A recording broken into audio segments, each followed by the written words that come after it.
Hello बच्चों, कैसे हो? बढ़िया। आप बढ़िया तो मैं भी बढ़िया। तो देखो बच्चों, आज हमें क्या पढ़ाई करनी है। आज है हमारे पास क्लास 11th का यूनिट नंबर 10 का वीडियो नंबर 7। तो बेटे ये 10वीं यूनिट का 7वां वीडियो है और इससे पहले 6 वीडियो आपको प्लेलिस्ट में भी मिल जाएंगे, नीचे डिस्क्रिप्शन में भी मिल जाएंगे और कुछ समय बाद आई बटन में भी लिंक आ जाएगा, जहां आप यूनिट नंबर 10 को पूरा पढ़ सकते हो, समझ सकते हो और अपने सुंदर से नोट्स बना सकते हो, जो एग्ज़ाम में आपकी बहुत ज़्यादा हेल्प करेंगे। इसी के साथ साथ आपको नीचे डिस्क्रिप्शन में PDF नोट्स का लिंक भी मिल जाएगा और आप PDF नोट्स के लिए टेलीग्राम पर भी सर्च कर सकते हो KMD सहारनपुर। तो देखते हैं आज का हमारा टारगेट क्या है।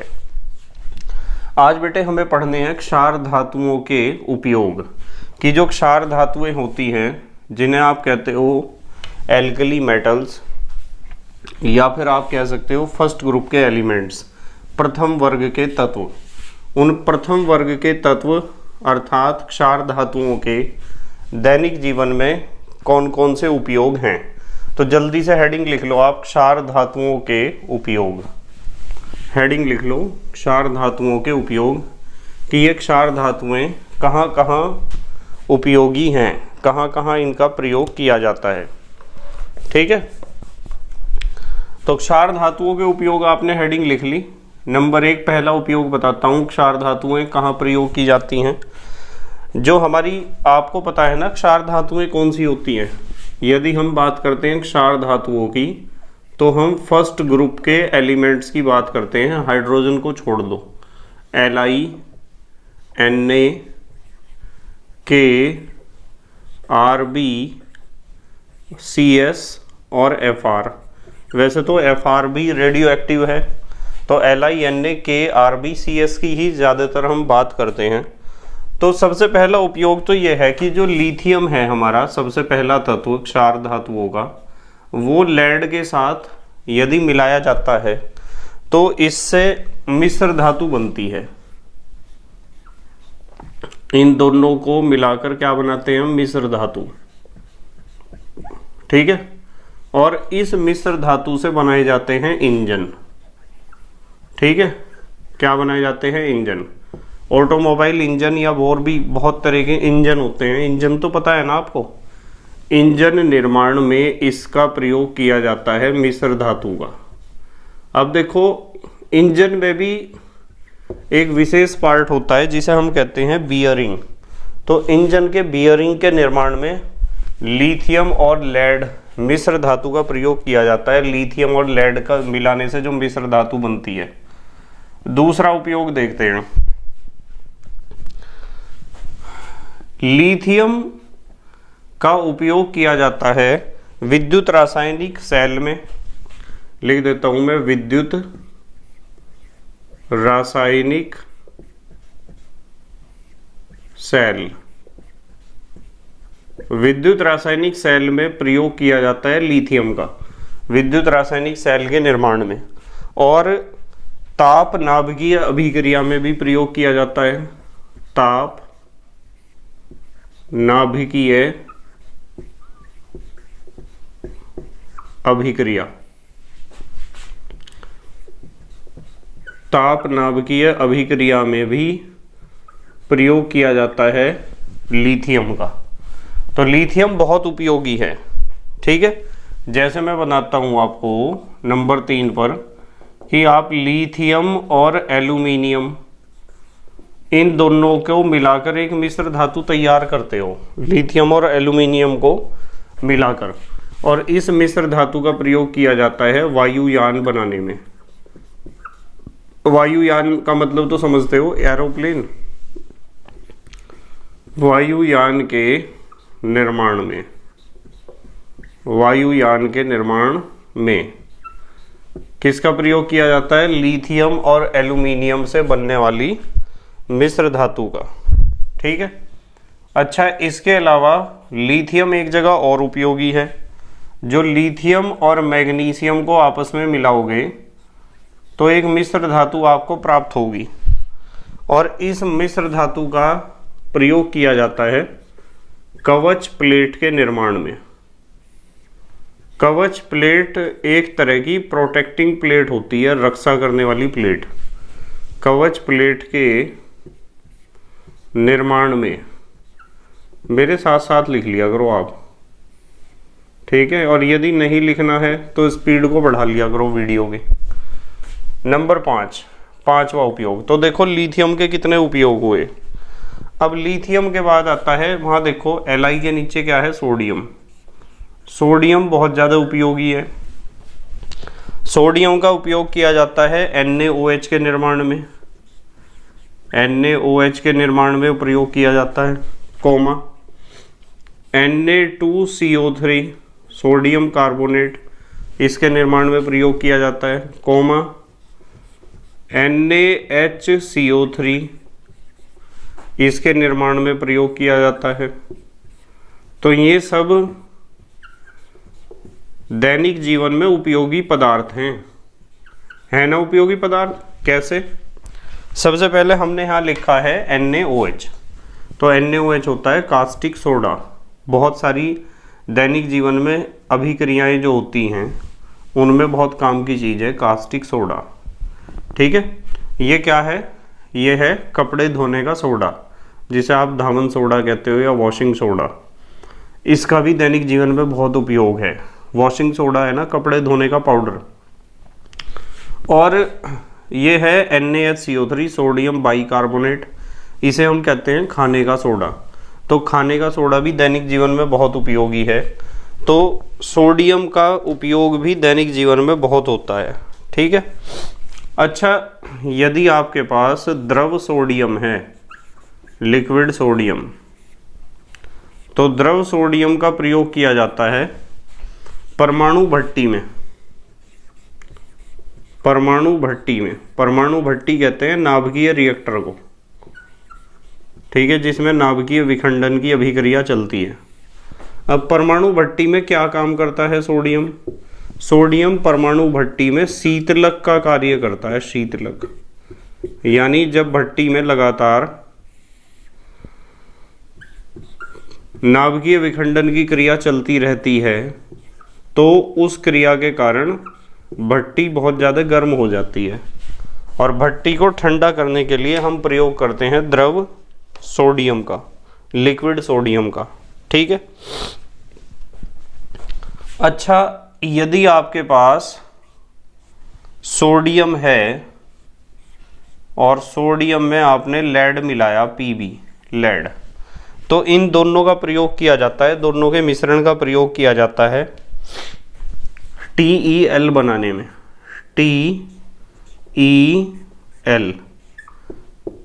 इसका पूरा नाम होता है tetra ethyl lead. Tetra, T माने तो टेट्रा है, E माने होता है इथाइल, और L माने होता है लेड। ये जो है अपस्फोटन रोधी पदार्थ है। मैं लिख देता हूं, अपस्फोटन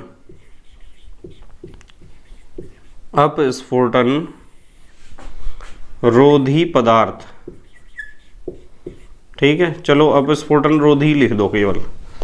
देखो क्या होता है अपस्फोटन रोधी। नॉर्मली ऐसा होता है, जब हमारा पेट्रोल, जिसे हम पेट्रोल कहते हैं, उसे गैसोलीन भी कहा जाता है। जब हमारा पेट्रोल या गैसोलीन इंजन में जाता है तो यदि उसका बर्निंग सही तरीके से नहीं होता, मान लो वो सही तरीके से नहीं जल रहा है, उसमें कुछ अशुद्धि है, तो इंजन में से एक आवाज़ आती है, पटाखे जैसी आवाज़, जैसे छींकने की आवाज़ आती है। तो इस छींकने की आवाज़ या पटाखे जैसी आवाज़ को हम कहते हैं अपस्फोटन, या इंग्लिश में कहते हैं नॉकिंग। तो अपस्फोटन या नॉकिंग इंजन की खराबी नहीं होती है, ये होती है हमारे पेट्रोल की खराबी। तो इस अपस्फोटन या नॉकिंग को रोकने के लिए पेट्रोल की जो कंपनी हैं वे क्या करती हैं, पेट्रोल में टेट्रा इथाइल लेड मिला देती हैं। और टेट्रा इथाइल लेड क्या करता है, ये जो पेट्रोल होता है ना, ये नॉर्मल ऑक्टेन, नॉर्मल हेप्टेन और आइसो ऑक्टेन का मिश्रण होता है। और यदि वो नहीं जल रहा इंजन में जाके ठीक तरीके से, तो अपस्फोटन होगा, नॉकिंग होगा, पटाखे की आवाज़ आएगी, छींक जैसी आवाज़ आएगी, उसे हमने कहा अपस्फोटन। तो क्या करा इंजीनियर्स ने, उसमें डाल दिया TeL, टेट्रा इथाइल लेड। अब टेट्रा इथाइल लेड डालने से क्या होता है, ब्रांचिंग बढ़ जाती है, क्योंकि उसमें टेट्रा माने 4, इथाइल माने C2H5, 4 C2H5 ग्रुप उसमें प्रेजेंट होते हैं, जिसके कारण ब्रांचिंग बढ़ जाती है नॉर्मल हेप्टेन और आइसो ऑक्टेन में। और जितनी ज़्यादा ब्रांचिंग बढ़ेगी, पेट्रोल उतना अच्छे तरीके से बर्न होगा और फिर उसमें अपस्फोटन या नॉकिंग नहीं होगी। पर भाई टेट्रा इथाइल लेड, टेट्रा माने 4, उसमें इथाइल ग्रुप है, ये तो यूज़ हो जाते हैं, पर लेड का क्या होगा, लेड तो फिर उसमें ज्यों का त्यों रह जाएगा और वो लेड धुएं के साथ बाहर निकलेगा, और धुएं के साथ निकलेगा बाहर, तो बाहर जो वायु प्रदूषण होगा उसमें लेड होगा और वो बहुत खतरनाक है। वायु प्रदूषण में जो लेड होता है वो बहुत खतरनाक होता है। लेड तो वैसे ही मनुष्य के लिए बहुत खतरनाक है, ध्यान रखना इस चीज़ का। तो हमें तो सिर्फ ये ध्यान रखना है कि सोडियम और लेड का जो मिश्रण है उससे बनाया जाता है TeL, टेट्रा इथाइल लेड, जो एक अपस्फोटन रोधी पदार्थ है। ठीक है, अब देखते हैं 8वां उपयोग। सोडियम व पोटेशियम जो हैं, सोडियम व पोटेशियम, ये जैविक अभिक्रियाओं में बहुत महत्वपूर्ण हैं। जैविक अभिक्रियाओं में अति महत्वपूर्ण लिखते हैं, चलो अति महत्वपूर्ण। ठीक है, वीडियो का स्पीड अपना फास्ट कर लिया करो, जितना फास्ट आप कर सकते हो, जिससे आपको जल्दी समझ में आ जाए। ठीक है, जैविक अभिक्रियाओं में बहुत महत्वपूर्ण है सोडियम और पोटेशियम। इन दोनों की खासियत यह है कि इनकी वाटर बॉन्डिंग कैपेसिटी बहुत अच्छी है। जल को पकड़ के रखने की क्षमता सोडियम में और पोटेशियम में बहुत अच्छी है। ठीक है, तो इसलिए जैविक अभिक्रियाओं में जल की तो आवश्यकता है और इनकी वाटर बॉन्डिंग कैपेसिटी बहुत अच्छी है, तो इसलिए ये जैविक अभिक्रियाओं में बहुत ज़्यादा महत्वपूर्ण है, इम्पॉर्टेंट हैं।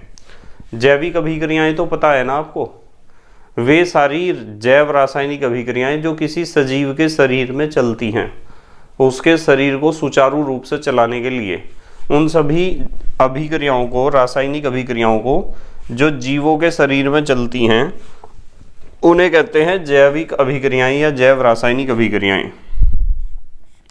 जैसे पाचन है, रक्त परिसंचरण है, श्वसन है, उत्सर्जन है। ठीक है, ये सब जैविक अभिक्रियाएं हैं। अच्छा, KCl, potassium chloride, potassium chloride का प्रयोग होता है उर्वरक के निर्माण में, और ये अपने आप में एक उर्वरक है। ठीक है, इसमें पोटेशियम होता है ना, तो उर्वरक का काम करेगा। नंबर 10, 10वां उपयोग, KOH, potassium hydroxide. Potassium hydroxide का प्रयोग किया जाता है मृदु साबुन में, मृदु साबुन में यानी मृदु साबुन के निर्माण में, व CO2 के अवशोषण में, CO2 के अवशोषण में। ठीक है, यदि कार्बन डाइऑक्साइड गैस को अवशोषित करना है तो हम प्रयोग करते हैं KOH का। 11वां उपयोग देखो, 11वां उपयोग है सीजियम का। सीजियम का प्रयोग किया जाता है प्रकाश विद्युत सेल में। एक दिन हम पढ़ रहे थे प्रकाश विद्युत सेल या फोटो इलेक्ट्रिक सेल, या आप कहते हो सामान्य भाषा में सोलर पैनल। तो वो जो सोलर पैनल होता है उसमें हमें ऐसी धातु प्रयोग करनी होती है जिसका मानक अपचयन विभव, मानक अपचयन विभव नहीं, आयनन विभव हो, आयनन विभव या आयनन ऊर्जा कम हो। यानी उस प्लेट के ऊपर सूर्य का प्रकाश यदि पड़ा, थोड़ा भी पड़ा, धूप बहुत तेज नहीं है, तो भी उस थोड़ी सी ऊर्जा से ही इलेक्ट्रॉन बाहर निकल जाएं। और पहले वर्ग में जितना नीचे की तरफ को आओगे आयनन विभव उतना घटेगा, आयनन ऊर्जा उतनी घटेगी। तो सीजियम तो यहाँ है सीजियम, देखो सीजियम से नीचे फ्रेंसियम है सिर्फ, तो सीजियम का आयनन विभव तो कम होगा ही, आयनन ऊर्जा तो कम होगी, तो आसानी से इसमें से इलेक्ट्रॉन निकलते हैं बड़ी सरलता से, और इलेक्ट्रॉन निकलते हैं तो विद्युत धारा आसानी से उत्पन्न करेगा सीजियम धातु। ठीक है, तो अब देखो लिथियम के हमने उपयोग पढ़ लिए। लिथियम के उपयोग देखो यहाँ से आ रहे थे, ये लिथियम के उपयोग थे यहाँ तक, नंबर 4 तक। सोडियम के उपयोग हमने पढ़ लिए, 1 2 3 4 पढ़े सोडियम के उपयोग। फिर पोटेशियम के, पोटेशियम उपयोगी है, पोटेशियम हमने पढ़ा। और फिर हमने पढ़ा सीजियम। ठीक है, ध्यान रखना रुबिडियम और फ्रेंसियम, फ्रेंसियम तो रेडियो एक्टिव है, इसलिए ये तो अपनी अवस्था में रह ही नहीं सकता है, इसलिए इसे तो हम पढ़ ही नहीं सकते हैं, क्योंकि इसके गुणों का अध्ययन करने के लिए इसे स्थायी होना बहुत ज़रूरी है।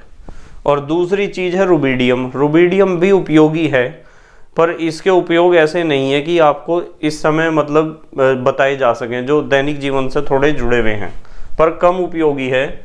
बाकी लिथियम, सोडियम और पोटेशियम और सीजियम ये ज़्यादा उपयोगी हैं दैनिक जीवन के लिए।